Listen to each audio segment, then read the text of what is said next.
what Father Joseph Brown is talking about happened more than 100 years ago. It was July of 1917, and while accounts of how it started differ, Brown, a professor of Africana Studies at SIUE, and many others want you to know the whole story. But since my father's family was living here in East St. Louis at the time of the riot, I knew about it from childhood because they would talk about how they had to hide people under the front porch. Wow. So I think that was one of them. No, I don't think. I know that was one of the motivations that forced me into calling people into a conversation about having the 1917 Centennial Commission. So what happened in that first week of July? Congressional reports show after several cars fired shots into Black neighborhoods, 2 white police officers ended up shot. What happened next would leave parts of the city in ruins and people dead. At 11 p.m. on July 1st, this sound. Paiddacostpodcast.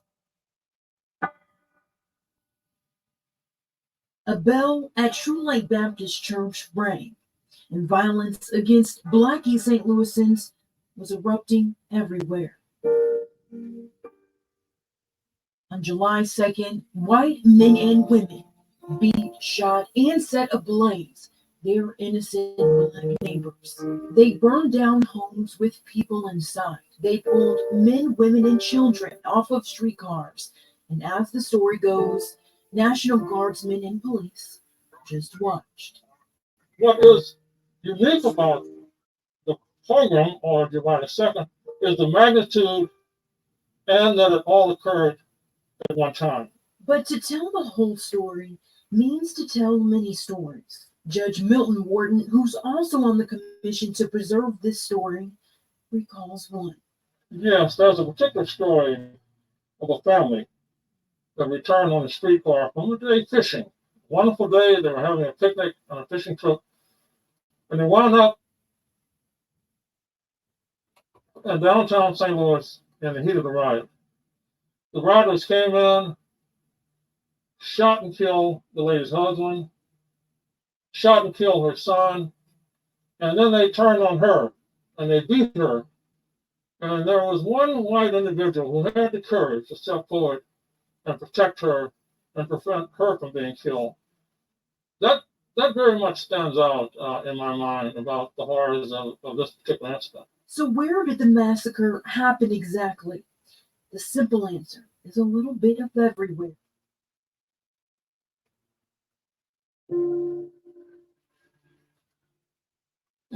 It happened at McCaslin and 11th Street, parts of 10th and Bond, but anyone will tell you much of the violence happened in the downtown area. At the time, a St. Louis Post-Dispatch reporter counted 6 bodies in the street at one point. Wow. And we know several people were lynched. Were there any other stories that they would talk about? Well, there was the one that I also knew about, and that is that corner around Collinsville Avenue and 4th Street, or down there where the Broadview Hotel is now, or used to be. And I can remember my father pointing out, saying, they hung somebody up there.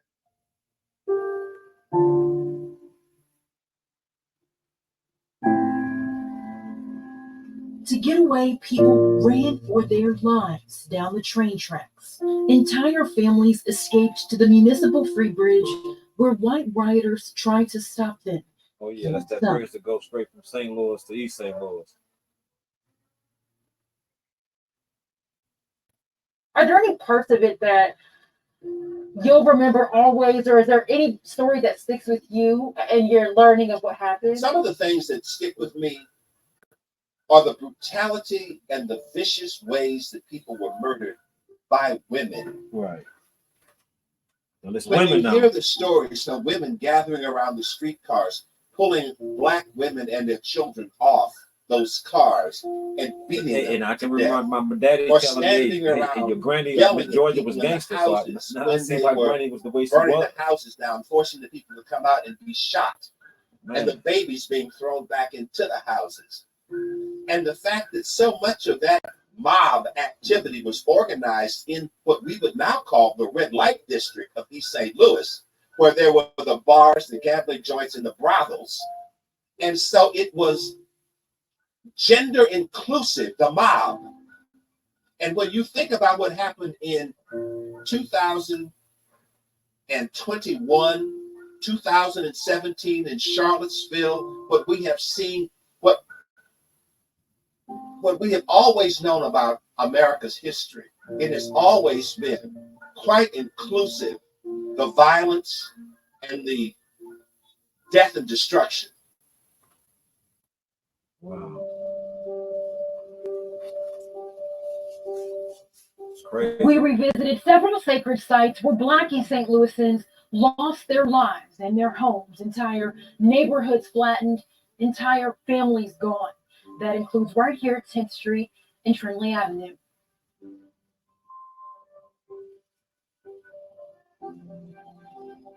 That's what we stayed at on 10th Street, 10th and Bond. It wasn't a constant conversation, Sure. but I knew about 8th it. and Bond. Yeah. And I knew how ugly it was. So, was anyone ever held accountable for these heinous acts?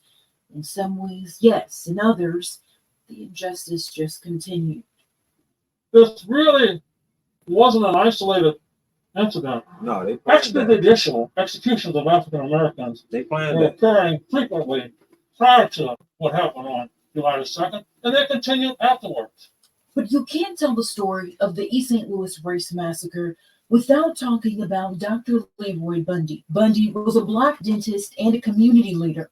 His home stood right here. He was wrongfully charged for starting the massacre. He stood trial and was even found guilty and sentenced to life in prison.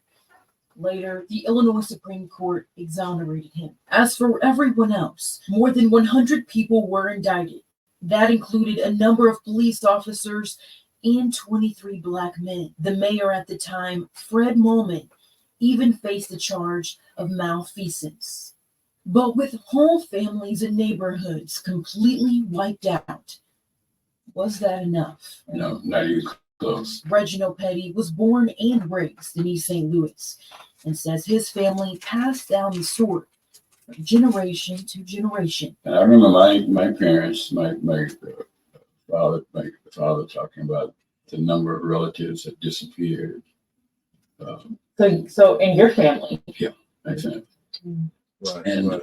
he talked about, I remember him talking about that somebody worked in the stockyards and they were coming home and they were pulled off the train in the stockyards. And somewhere downtown and disappeared. I remember it helping produce a fear in me of these white people, be careful, and also Don't trust white but I folks. didn't hear any more about it. I don't think until I was maybe in college.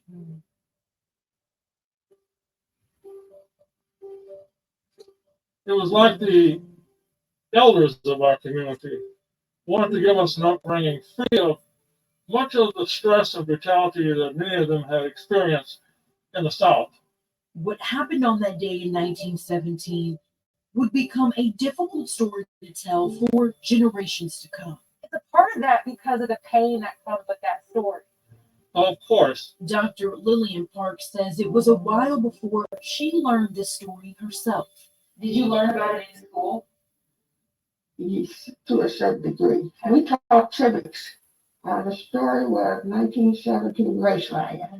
Very, very bad, terrible. Hurt our children, hurt the town. It really was something that we were not able to really get back if we wanted to, but we did to a point, we did. And so when that comes up, I just say, we did the best we could. Parks is a lifelong educator, having spent more than 4 decades in the classroom. She'd even served as the superintendent. A Black woman never had that. And I said, that's the things we need to do. And we did them. Though retelling the story is extremely hard, Father Brown says it's for that reason that it has to be told.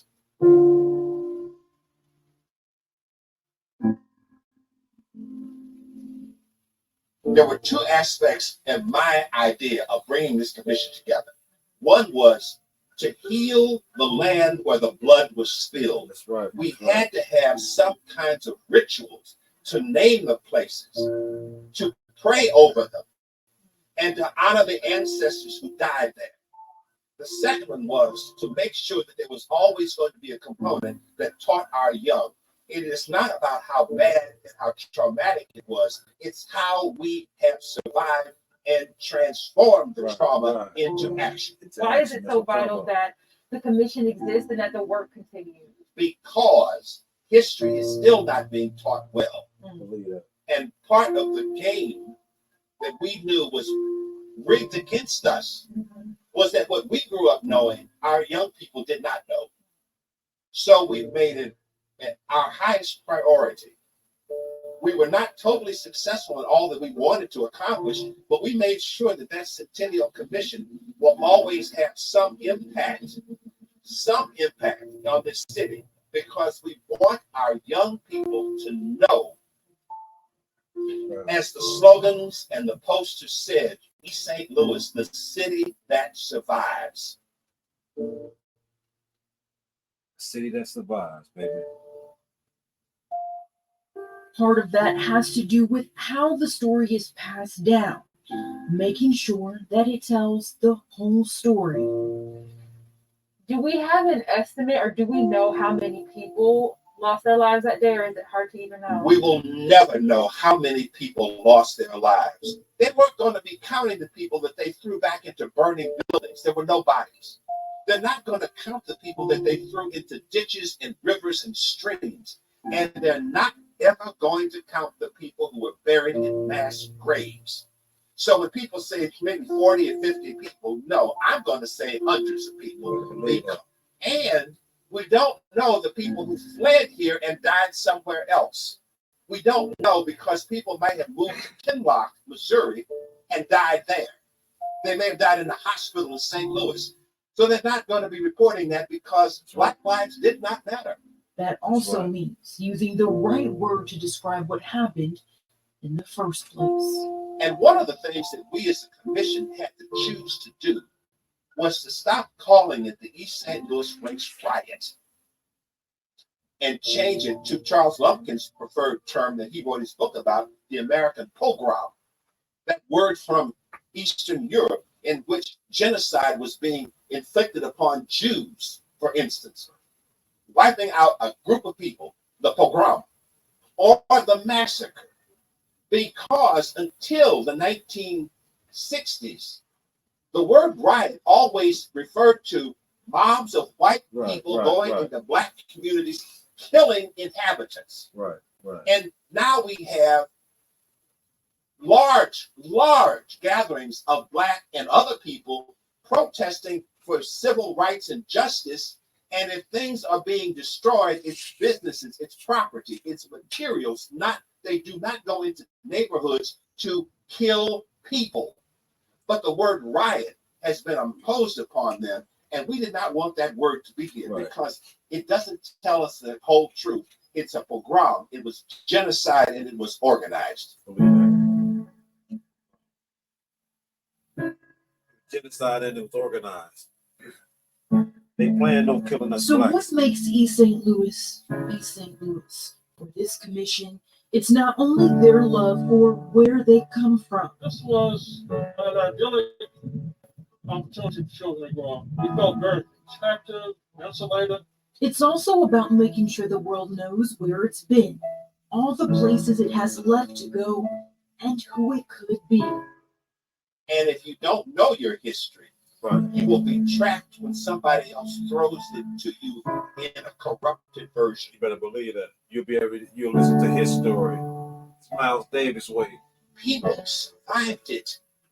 And instead of saying, oh, those poor people, we might want to say, could you all teach us some survival skills?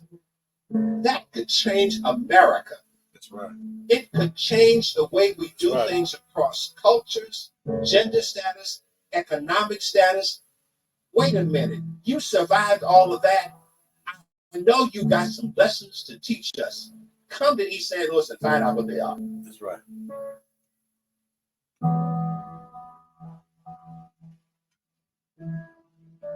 or commodities and things like that. You see what I'm saying? Okay, but then welfare reform came in. Okay, now when welfare reform came in, that meant that no man could be staying in the house, or you couldn't get no welfare. You see what I'm saying? You couldn't get no welfare if a man was standing in the house. That's how come every time the caseworker would come to your house, the man that was living in the house or the father that was living in the house had to leave until the caseworker inspect the house, make sure ain't no man staying there, you know, and then he could come back home, which is a damn shame. You see what I'm saying? Right. That's how they did it. And then that in turn, see, this is how they manipulated genocide. That in turn gave the women this attitude where I don't need no man. Right. Okay, well, because you got Section 8 now and stuff like that. It's been passed down through generation after generation of mothers and grandmothers that was on the welfare. As soon as one of the girls have a baby, they take them down to the aid office. You see what I'm saying? And get them on welfare. And that passed down through the next generation. As soon as the girl have a baby, they take it down to the welfare office, which is it continued today. And they took the black man out of the house and put him in penitentiary. True story. You see what I'm saying? Okay, now these Section 8 houses, that's why the men, what they do, they go stay with these women, and then when it's a problem in the house, what the girl say? Get yourself out of my house. My house. You see what I'm saying? My house. After you done paid bills, either about groceries, Come on now, this, Dad. that, and the other, which is supposed to be a relationship and not a dictatorship. True And story. then now all of a sudden it's your house because my name can't be on the lease. Right. You see what I'm saying? So this is how, you know, it is now to where you see all these single mothers. And what they say, I don't need no man. Yeah, if you don't need no man, the next time you go up to Belleville or Columnville and some white dude come to your head or something like that, and I'm standing there, don't expect me to do that, man. If you don't need me. Yeah, you don't need no man. You whip that white, whip the white man. So you don't need me, so I ain't gonna do no business. Right. I don't want you to do that. Right. You see what I'm saying? Now, but the right thing to do, I don't give a damn what you did to that man. He better not put his hands on you. True story. You see what I'm saying? Now, that's the right and real thing to do. But then, like I said, you know, it's such confusion in it now because they then condition the black woman to call herself independent, which they're not independent. You know, they give them a Section 8 housing where the rent ain't nothing, but $14, $16 or something like that, and they be behind in that. See, so man, you know, see, our people need to wake up, so to speak. You're right. And see what's going on. A lot of them do see what's going on, but they don't care to do nothing about it. That's what I was gonna say, but they don't speak about it. Yeah, you know, and then the way they treat you like dirt, but then when the black man go across the fence, so to speak, and get another nationality, then it's he want a white woman. Right. You didn't want nothing. Right. You didn't want me. You know what I'm saying? You want to talk to me like I'm a dog or something like that. No, you know, I'm gonna broaden my horizon and quit looking through life with blinders on. tunnel vision. Right. And I need to look at it with you. You know what I'm saying? Because first of all, he didn't say no black, white, one race. True story. See, and it's good and bad people in all nationalities. Right. See, so, and you can't help who you fall in love with. Come on now. See, so, but I gotta get ready to get out of here. But I'm just saying, this is how the systemic racism is built. Right. Just like that.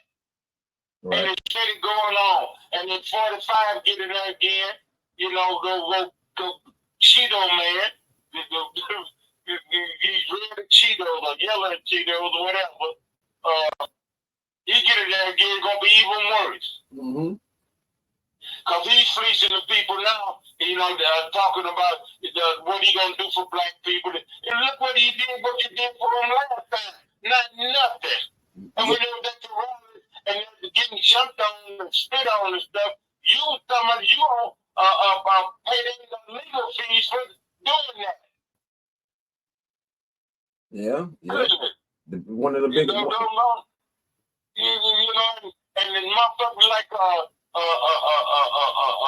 Scott, Jim Scott, the black dude who ran for president. They look like one of the little college kids, the retarded one. Mm-hmm. Yeah, him. And he started talking about, well, there ain't no racism, and you know what I'm saying? You know, black people, you know, they need to give the things a chance. He the same one when Mitch McConnell them and Trump them had won a nomination, and they shaking all the senators' hands, walk right past him, and he had his hand out to shake, and they didn't want to touch him. Oh, he couldn't. Ain't no way that he could sit there and pull out his mouth. There ain't no racism, and him believing that. And then, but that's what he definitely trying to say because he's an Uncle Remus. Come on now. And I can't say Uncle Tom because Uncle Tom, you know, people got to mixed up with Uncle Tom. Oh, Uncle yeah. Tom wasn't like that. Yeah. But Uncle Remus was, you know. Right. Oh, See, like Uncle Ruckus, huh? Uncle Remus, yeah.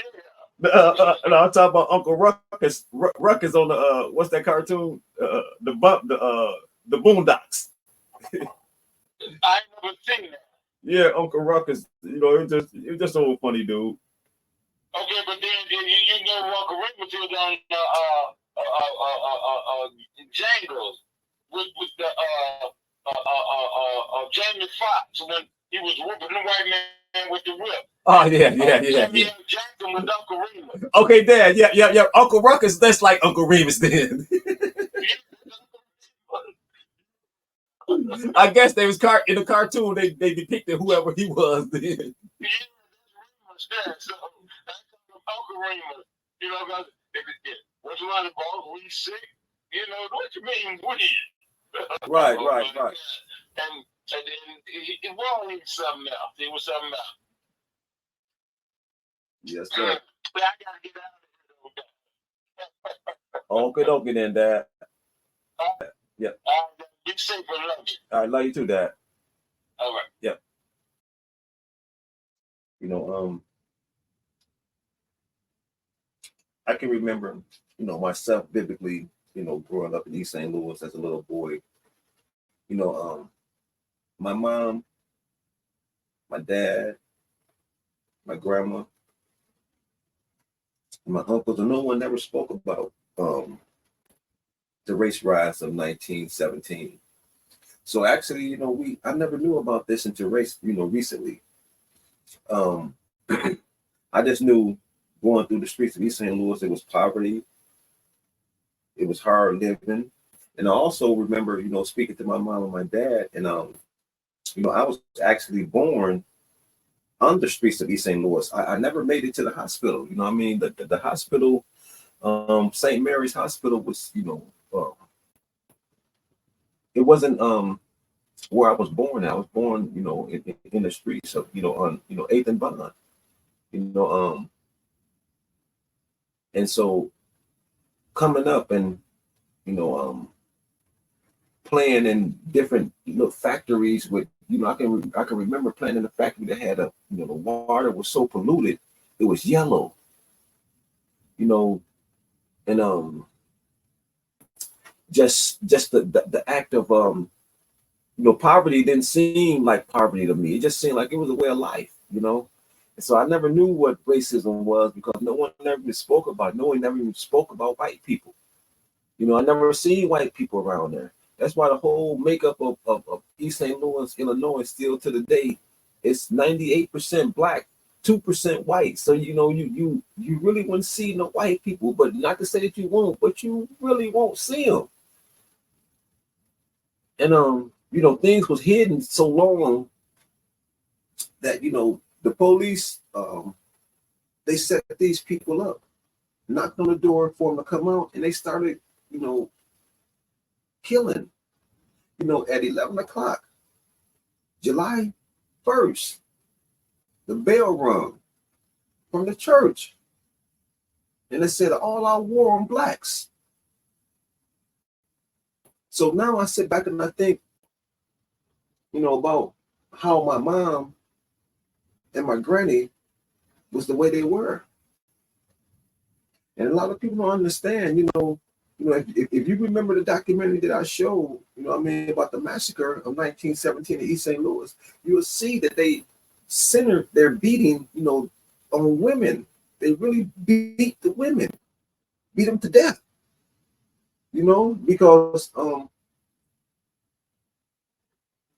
like my dad said, that was an attack on the black man.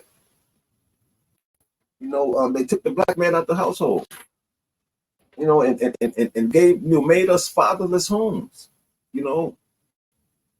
East St. Louis was a striving industry at one point in time.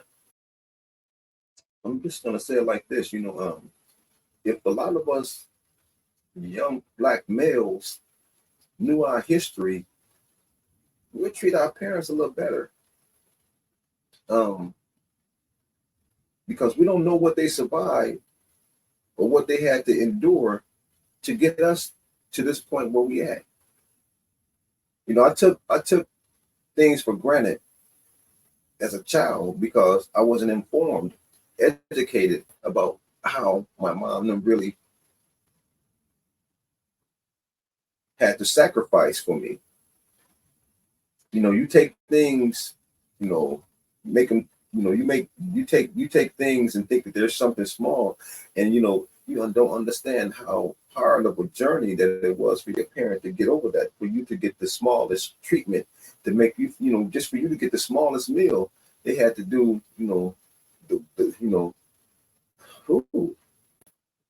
telling, on what sacrifice that they did to have to put meals on your table. So with that being said, we got to understand that generational wealth is all about education.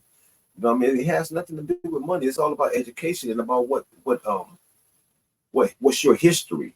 And you need to know your history. Or he would tell you his story. You don't want to know his story. His story would never tell you the truth. You got to research so then you can find his story, your story. So you got to actually really communicate and educate yourself on knowledge. Search for knowledge, seek knowledge, understand. Don't be blind. You can keep those blinders on for years and years and years, and then once you take them out, you take those blinders off, you'll realize a lot of things that you have missed, and a lot of things that was important for you to see that you overlooked because you thought that this person had your best, your best interest in mind, but at the same time they didn't. So you got to actually really search for knowledge and understand. Take the blinders off. Don't be tunnel vision. You can't have a tunnel vision. You pretty much have to have a panoramic view about life. You got to have a panoramic view about life. And if you got that panoramic view about life, that means you searching and you seeking out, and you'll find. Once you stop searching, seeking out, you stop finding. And that's one of the worst things you could do. It stop searching for knowledge. Can you imagine? being in a neighborhood where whole entire neighborhoods are flattened, burned down. You got people running to escape for their life because these white folks and burn and torturing these neighborhoods and killing us. How can you imagine your parents surviving through these things? And that's why I tell you, us from East St. Louis, we different. We really don't trust white folks. We deal with them. Because if you ever had to endure something like that, how can you trust again? Don't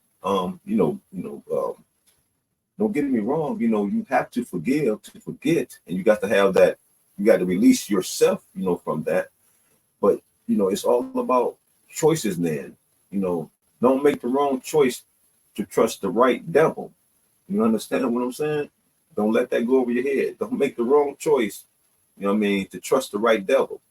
Because some people just to get your attention to destroy your whole direction. So be careful who you believe in and who you listen to. And it's just that tells you. It starts with what happened from 10th Street and Trinity Avenue in East St. Louis. That's where the race riot started at, 1917, 10th Street, in Trinity. Just look it up. Look it up, and learn your history. Don't believe what these people tell you. I'm telling you. They would put you on a roller coaster ride, fam, without no seatbelt and tell you that you're safe. Don't you believe that? Trial and was even found guilty and sentenced to life in prison. Later, Here at Paiddacostpodcast, we talk about real life situations. I went back to East St. Louis, Illinois, and went to talk to my dad, and had a conversation with my dad, and we're gonna get into that segment, in a few seconds, so you guys can hear what my dad talk about, his take on who we are, where we are, and what we come from. And at the same time, I want you to keep in mind, my dad don't even know that he's being recorded, or he just giving me game, and I'm just sucking it up because I knew I had to repeat it in one way or another. So he don't know he's being recorded. So just sit back and listen. Daddy named Manley Humphreys. Here we go. But if it walks like a duck, talks like a duck, and quacks like a duck. That's right. That's right. Get fans of what's about that. So that's the African continent. You don't hear no Nigerians in the African. Nope. I'm Nigerian. That's exactly. I'm Somalian. Yep. That's right. They know what country they from. Uh-huh. See, we the only one that don't know what country we come from because we are mixed with so many different blood throughout the generation. Yep. You see what I'm saying? Throughout the generation, we are mixed with so many different blood. That's right, Dad. The Europeans came from us.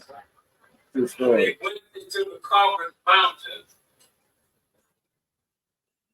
They dug in. That's where you get the cavemen from. That's right, Dad. See, that's what cavemen came from. Okay. They dug in and they from Bennett down north, surrounded like generation, takes the pigment out of the skin. Yep. He said, well, they got blue eyes. I got blue eyes. That's right. Look at my eyes. Yes. You see? Yeah. So, they take the pigment out of the skin, and that's where you get the so-called white people. Now, it wasn't white people until the 1500s, like 1520 25, 15, 30, something like that. It wasn't no white people. He said it wasn't no white people. The reason it wasn't no white people, it was Norwegian, Vikings, Russian. That's what they was called. I'm saying, am I right? That's what they was called. Yeah. Norwegian, Russian. The different other brands of people were the Swedes and things like that. Then the caste system came in when they started putting names on things. See, white, black, brown, all this shit. They started putting labels on things. That's right, Dad. You see what I'm saying? See, so, you know, and if people take on the name of the man, you put Mexico, you're what? You're Mexican. Okay, see what I'm saying? Now, if you take on the name of the land that you're from, okay, just like you born for Illinois. You're Illinois. Yes, So sir. you were born in Texas. You're Texas. Yes, sir. You see what I'm saying? And that's on a smaller scale than what we're talking about. Talking about birth. Then, see, so you have to be able to put it in perspective to get the true understanding of what the meaning of the conversation is going. Is it going for nationality or is it going for the bounds of this country? You know what I'm saying? And that's where Malcolm X and Martin Luther King actually different. You know what I'm saying? Because Martin Luther King was fighting for civil rights. Civil rights means only that you fight for the compounds of the area of the United States. And then if you, while you're doing that, Malcolm, he understood his son. And while you're fighting for that, you take that to the court of the people who run that, and you can't win no way. That's right. That's Malcolm right. trying to tell them that. You want to take it that not later the civil rights movement and take it to the world court, which is the United Nations, which is the court for all over the world, and they charge the United States with human rights violation of the so-called black man. So they had to kill him too. Yeah. See, they're just covering up the truth. well, see, but when you talk about civil rights, you talk about one thing. You talk about human rights, you talk about something that the whole world. Right. Yeah.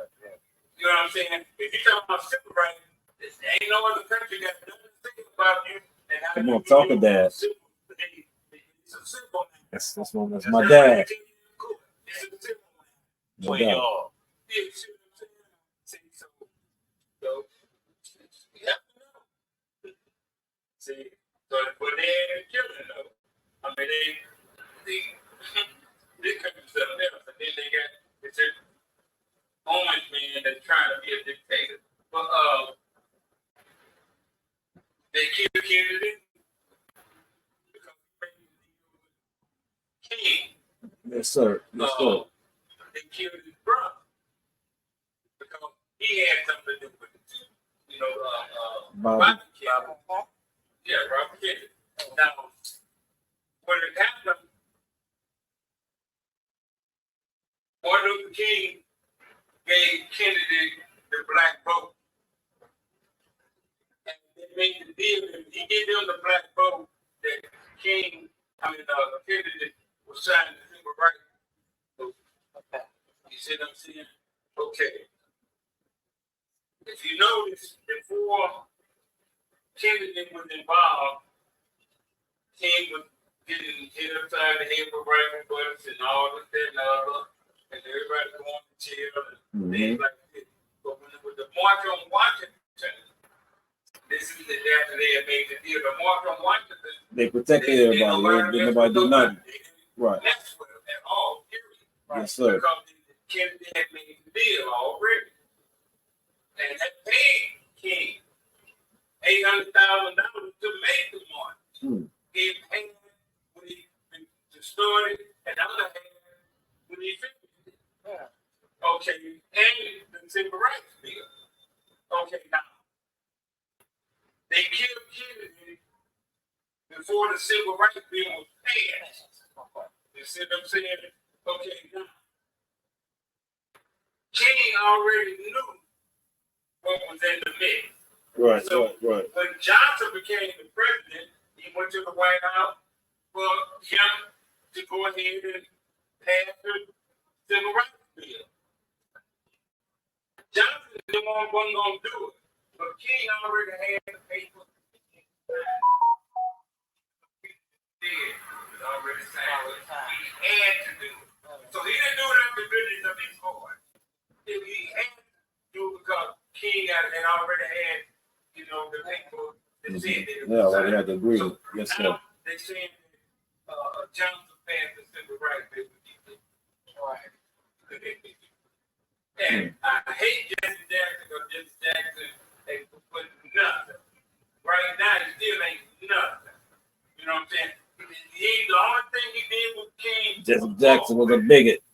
And he told that blind that King died in the army of the blind. He brings down the blood that when King was died away, died in the It's always Uncle Tom in it.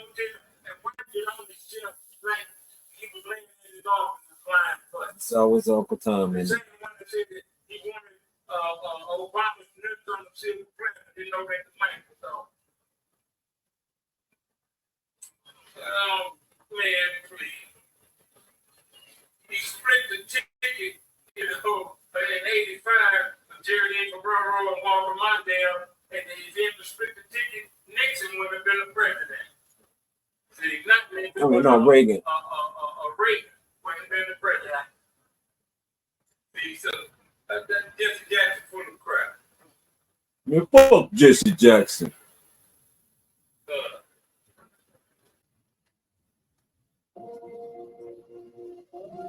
Yeah, you reached the end of another episode of Paid the Cost Podcast by your active and your attractive host, Teflon. We reached the segment about the massacre in 1917 in East St. Louis. Push that like and subscribe to your channel for more and more and more content. Paid the Cost Podcast. Your active and attractive host, Teflon. Let's get it.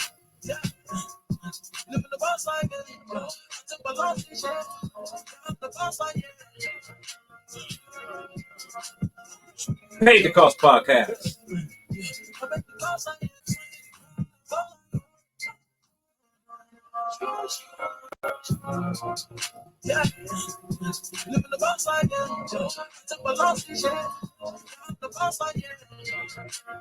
Paid the Cost Podcast by your active and your attractive host, Teflon.